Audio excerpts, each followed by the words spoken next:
October 14వ తేదీ శనివారం మహాలయ అమావాస్య. ఈరోజు సూర్యగ్రహణం కూడా.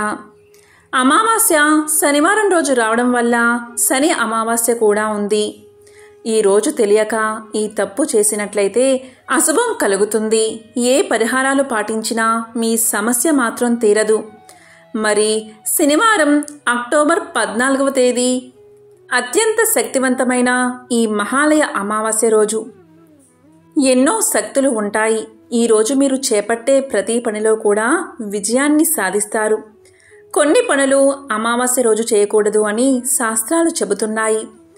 అసలు అమావాస్య రోజున ఏ తప్పులు చేస్తే మనకు అశుభం కలుగుతుందో, లక్ష్మీ కటాక్షం కలగదో, సమస్యలు ఎదురవుతాయో ఇప్పుడు ఈ వీడియోలో తెలుసుకుందాం.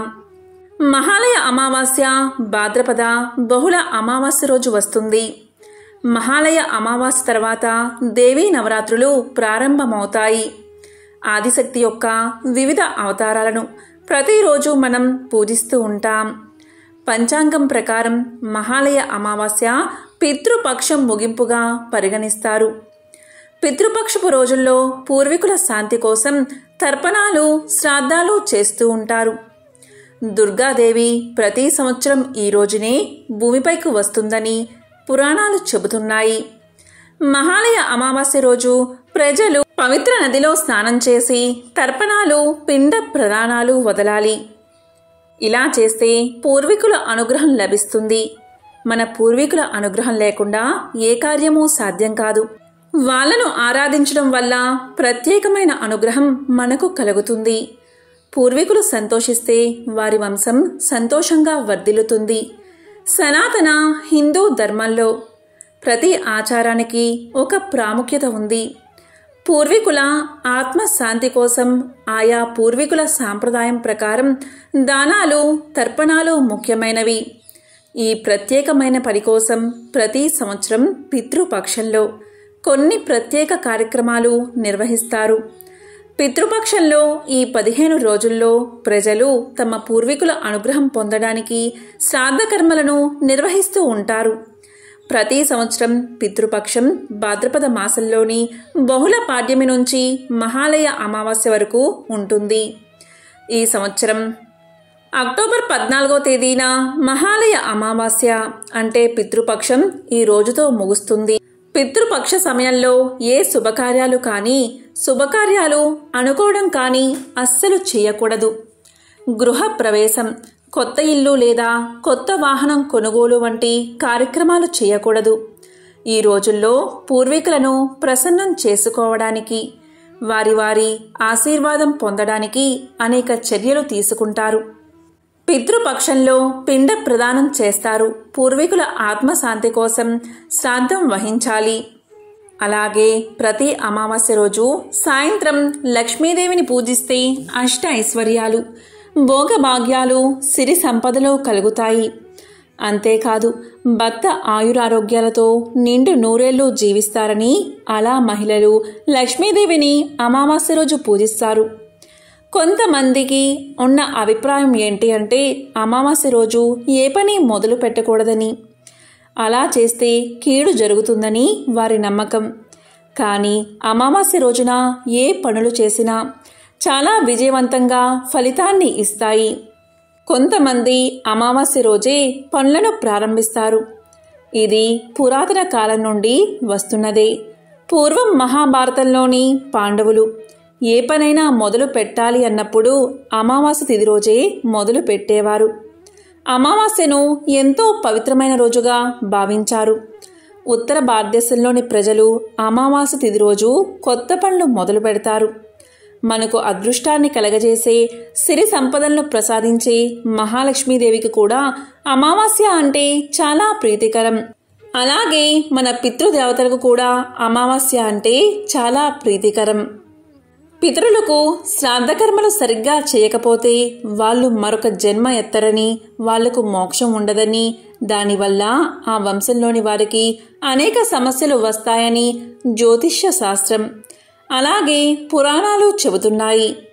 ఏ సమయంలో అయినా శ్రాద్ధ కర్మలు నిర్వర్తించకపోతే ఈ మహాలయ పక్షంలో ఏ రోజైనా సరే మన పెద్దవారికి శ్రాద్ధ కర్మలు నిర్వర్తిస్తే ఫలితం కలుగుతుందట. మహాలయ పక్షంలో అంటే భాద్రపద బహుళ పాడ్యమి నుంచి మహాలయ అమావాస్య అంటే భాద్రపద బహుళ అమావాస్య వరకు శ్రాద్ధ కర్మలు చేయకపోయినా సరే ఈ మహాలయ అమావాస్య రోజు పితరులకు నమస్కారం చేసుకోండి. ఇలా చేస్తే అనారోగ్య మానసిక ఇబ్బందులు తొలగిపోతాయి. ఆర్థిక ఇబ్బందుల నుండి బయటపడతారు. పూర్వీకుల ఆశీస్సులు మీకు కలుగుతాయి. ఈ మహాలయ పక్షం చాలా అద్భుతమైనది. ఈ మహాలయ పక్షంలో పూర్వీకులు భూమి మీద సంచరిస్తూ ఉంటారు. మన ఇంటి గుమ్మం ముందు నిల్చుని వాళ్ళు మనం ఏమైనా సమర్పిస్తున్నామా లేదా అని ఎదురు చూస్తూ ఉంటారు. ఇలా ఈ రోజుల్లో వాళ్లకు ఇష్టమైన వంటలు వండి శ్రాద్ధకర్మలు చేస్తే అవి వారికి చేరతాయి. ఈ మహాలయ పక్షంలో మీరు తప్పనిసరిగా మీ ఇంటి సింహద్వారానికి వేప కొమ్మలను పసుపు దారంతో కట్టండి. ఇలా చేయడం వల్ల ఇంట్లో ఉన్న నెగటివ్ ఎనర్జీ మొత్తం బయటకు వెళ్ళిపోతుంది. పాజిటివ్ ఎనర్జీ చేకూరుతుంది. అమావాస్య రోజు పసుపు ఉప్పు కలిపిన నీటిని వేప ఆకులతో ముంచి ఇల్లంతా చల్లండి. అంటే వేప ఆకులను ఆ నీటిలో ముంచి ఆ నీటిని ఇల్లంతా చల్లండి. ఇలా చేస్తే నెగటివ్ ఎనర్జీ మొత్తం తొలగిపోతుంది. పసుపు ఉప్పు కలిపిన నీటిని చల్లిన తర్వాత మీ ఇంట్లో పూజా మందిరంలో ఆవునేతితో దీపాన్ని వెలిగించండి. అమావాస్య రోజు మీరు ఇలా చేస్తే చాలు, లక్ష్మీ కటాక్షం కలుగుతుంది. ఎంతో శక్తివంతమైన మహాలయ అమావాస్య రోజు ఈ పనులు అస్సలు చేయకూడదు. ఈ పనులు చేస్తే అష్ట కష్టాలు ఎదుర్కోవాల్సి వస్తుంది. మరి ఆ పనులు ఏంటో ఇప్పుడు తెలుసుకుందాం. మహాలయ అమావాస్య రోజు ఉదయమే సూర్యోదయానికి ముందే నిద్రలేచి తల స్నానం చేయాలి. తల స్నానము అంటే తల అంటుకోకూడదు. షాంపూతో కానీ కుంకుడుకాయతో కానీ తల రుద్దుకోకూడదు. తల మీద నుంచి నీళ్లు మాత్రమే పోసుకోవాలి. దీన్నే తలస్నానం అంటారు. అది కూడా పసుపు ఉప్పు కలిపిన నీటితోటే తలస్నానం చేయాలి. అలాగే ఈరోజు గోళ్లు కత్తిరించుకోవడం, గడ్డం చేయించుకోవడం, అలాగే మాంసాహారం తినడం చేయకూడదు. ఇలా చేస్తే లక్ష్మీదేవి కోపానికి మీరు గురి కావాల్సి వస్తుంది. ఎంతో ముఖ్యంగా ఈరోజు ఇంట్లో మాంసాహారాన్ని అస్సలు తినకూడదు. ఇంతటి అద్భుతమైన విశేషమైన రోజు ఇంట్లో మాంసాహారం వండడాన్ని లేదా తినడాన్ని అశుభంగా భావిస్తారు. ఇలా చేస్తే సకల దేవతల శాపానికి గురి కావాల్సి వస్తుంది.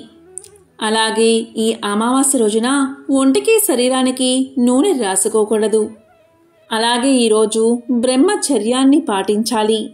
అలాగే ఈ శనివారం కలిసిన మహాలయ అమావాస్య రోజు ఇంటికి నూనెను కానీ నువ్వులను కానీ అస్సలు తెచ్చుకోకూడదు. అలాగే ఎవరికీ ఇవ్వకూడదు. మరి ఎంతో విశేషమైన ఈ మహాలయ అమావాస్య, శని అమావాస్య, సూర్యగ్రహణం కలిసిన ఎంతో శక్తివంతమైన రోజు ఇంట్లో మాంసాహారాన్ని వండితే ఆ శనిదేవుడి ఆగ్రహానికి గురి కావాల్సి వస్తుంది. కాబట్టి ఇంట్లో మాంసాహారాన్ని అస్సలు వండకండి. ఓం శనైశ్చరాయ నమః.